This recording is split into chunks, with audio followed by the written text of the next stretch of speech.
ట్రిప్పులు వస్తాయి ఇక్కడ నుంచి 16,000 15,000 ప్రయాణం చేసే బస్ స్టాండ్ నుంచి 25,000 మంది బస్సులు ప్రయాణం చేస్తారు రోజు 25,000 మంది. సో దానికి అనుగుణంగా బస్ స్టేషన్ను అభివృద్ధి చేయాలనే ఆలోచనతో నేను అడగక ముందే అంటే మినిస్టర్ గారి కాన్స్టిట్యున్సీ 1984లో నిర్మించారు. ఇప్పుడు 2024 40 ఏళ్ళే. సరే అన్ని ప్రభుత్వాలు కాంగ్రెస్ ఉండే, టీడీపీ ఉండే, టీఆర్ఎస్ ఉండే, ఎవరిని మనం ఇక్కడ పొలిటికల్ అయితే కాదు.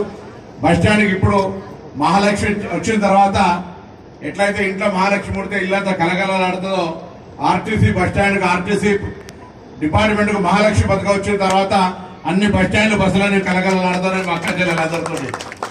ఇలా పేపర్ చూసిన రోజు ఇప్పటికి 24 కోట్ల మంది మహిళలు ఆర్టీసీ బస్సుల్లో ప్రయాణం చేసినారు ఉచితంగా.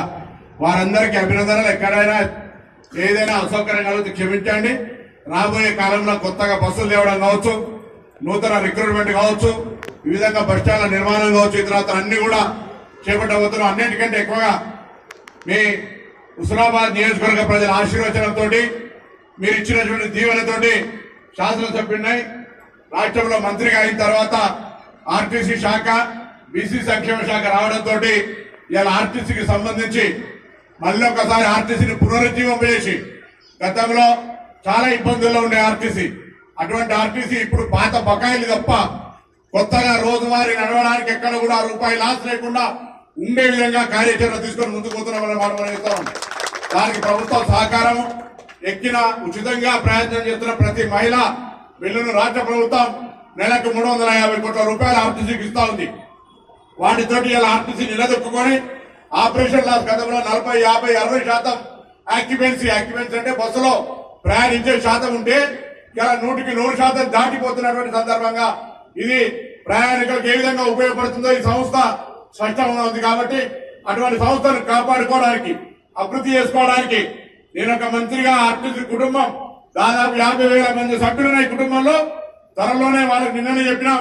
దానికి సంబంధించి ముఖ్యమంత్రి గారితో మాట్లాడి వాళ్ళ దీర్ఘకాలిక సమస్యలన్నీ పరిష్కారం చేస్తామని చెప్పినాం. ఆనాడులో చెప్పినాం.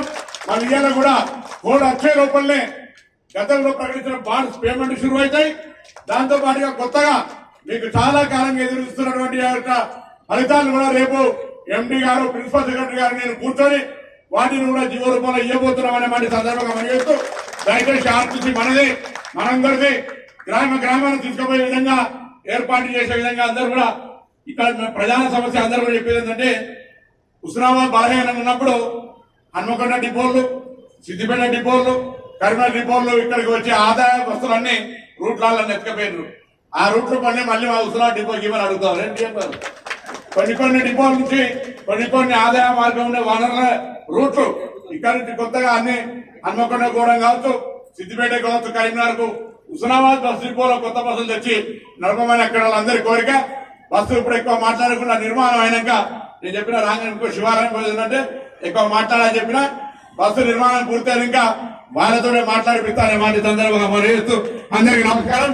మరొకసారి శివరాత్రి శుభాకాంక్షలు.